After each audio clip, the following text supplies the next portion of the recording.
출생과 어린 시절의 고난 1964만 1982년 이재명은 1964년 12월 19일 경상북도 안동군 예안면 도촌리현 안동시에서 7남매 중 다섯째로 태어났습니다. 아버지 이용구와 어머니 김술래 사이에서 태어난 그는 이름 그대로 재명이라는 뜻처럼 밝음 속에서 살기를 바라는 부모의 마음을 담고 있었지만 현실은 그와 정반대였습니다. 그의 집안은 극도로 가난했습니다. 아버지는 막노동으로 생계를 이어갔고 어머니는 농사일과 함께 온갖 부업을 했지만 7남매를 먹여 살리기에는 턱없이 부족했습니다. 어린 이재명은 자주 굶주렸고 겨울에는 제대로 된 난방도 없는 집에서 형제들과 함께 몸을 맞대고 추위를 견뎠습니다.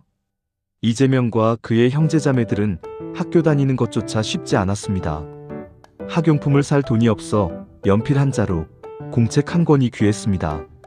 점심도 제대로 먹지 못해 친구들이 점심을 먹을 때면 운동장에서 시간을 때우곤 했습니다. 하지만 공부에 대한 갈망만큼은 누구보다 강했습니다. 촛불 아래서, 때로는 가로등 불빛 아래서라도 책을 읽었습니다. 가장 큰 시련은 1979년에 찾아왔습니다. 15세의 이재명이 용접 공장에서 일하던 중 프레스기 사고를 당했습니다. 왼쪽 손목이 기계에 끼면서 심각하게 다쳤고 제대로 된 치료를 받지 못해 손목 관절의 기능을 상당 부분 잃었습니다. 이로 인해 장애 5급 판정을 받게 되었습니다. 가난한 집안에서는 병원비조차 부담스러워 충분한 치료를 받을 수 없었습니다. 불굴의 학습 의지와 법조인의 꿈 1982만 1995년 산업재해로 인한 장애에도 불구하고 이재명의 학업에 대한 열망은 꺾이지 않았습니다. 1982년 18세의 나이에 검정고시를 통해 중학교 과정을 마쳤습니다. 이어서 고등학교 검정고시까지 통과하면서 정규 교육과정으로 돌아갈 수 있는 발판을 마련했습니다. 대학 재학 중인 1984년 20세의 나이에 사법고시에 합격하는 기적을 이뤘습니다. 하루에 서너 시간밖에 잠을 자지 못하면서도 틈틈이 법학 공부에 매진한 결과였습니다. 하지만 사법연수원에 진학하기 위해서는 2년간 수입 없이 공부만 해야 했고 가정 형편상 그럴 여유가 없었습니다. 결국 사법연수원 진학을 포기하고 변호사 시험 준비에 매진했습니다. 1986년 22세의 나이에 변호사 시험에 합격했습니다. 정규 사법연수원을 거치지 않고 변호사가 된 것은 당시로서는 매우 어려운 일이었습니다. 이후 몇 년간은 다른 법무법인에서 경험을 쌓았고 1995년 성남에서 자신의 변호사 사무실을 개업했습니다. 변호사로서의 이재명은 주로 서민들의 법률 문제를 다뤘습니다. 임금체불, 산업재해, 임대차 분쟁 등 자신과 같은 처지의 사람들을 위한 변호사가 되고자 했습니다. 자신이 겪었던 가난과 고통을 이해하기 때문에 의뢰인들의 마음을 누구보다 잘 알 수 있었습니다. 정치 입문과 성남에서의 도전 2005만 2018년 2005년 이재명은 41세의 나이에 정치의 세계로 발을 들여놓았습니다. 성남시 시의원 선거에 출마해 당선되면서 정치인으로서의 첫걸음을 내디뎠습니다. 시의원으로서 그는 서민들의 목소리를 대변하고자 노력했습니다. 특히 자신이 어린 시절을 보낸 상대원동 지역의 개발과 주민복지 향상을 위해 힘썼습니다. 4년간 준비기간을 거쳐 2014년 성남시장 선거에서 마침내 당선되었습니다. 성남시장으로서 이재명은 파격적이고 혁신적인 정책들을 선보였습니다. 가장 주목받은 것은 성남시 청년배당 정책이었습니다. 24세 청년들에게 분기별 25만원씩 1년간 100만원을 지급하는 이 정책은 전국적인 화제가 되었습니다. 보수적인 정치권에서는 포퓰리즘이라고 비판했지만 청년들의 현실적 어려움을 해결하는 정책으로 평가받았습니다.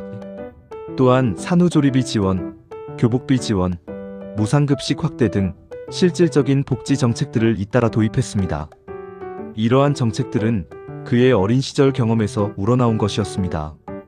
가난 때문에 제대로 된 교육을 받지 못했던 자신의 경험이 정책에 고스란히 반영되었습니다. 2018년 성남시장 재선거에서 압승을 거두며 시정 운영 능력을 인정받았습니다. 재선 기간 중에는 기본소득에 대한 실험과 연구를 더욱 확대해 나갔습니다. 경기도지사 시절과 전국적 인지도 확산 2018만 2022년 2018년 613 지방선거에서 이재명은 경기도지사에 출마해 당선되었습니다.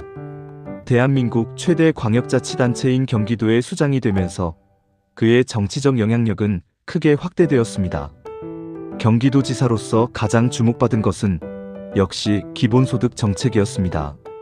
성남에서 시작한 청년배당을 경기도 전체로 확대했고 더 나아가 기본소득의 모델을 발전시켜 나갔습니다.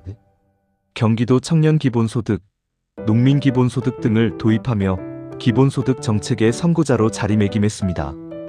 대선 도전과 첫 번째 좌절 2021만 2022년 2021년 이재명은 더불어민주당 대선 후보 경선에 출마했습니다. 초기에는 이낙연 전 총리가 압도적인 지지를 받았지만 경선 과정에서 이재명의 지지율이 점차 상승했습니다.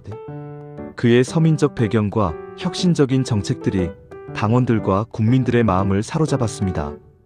치열한 경선 끝에 이재명은 이낙연을 제치고 더불어민주당 대선 후보로 선출되었습니다.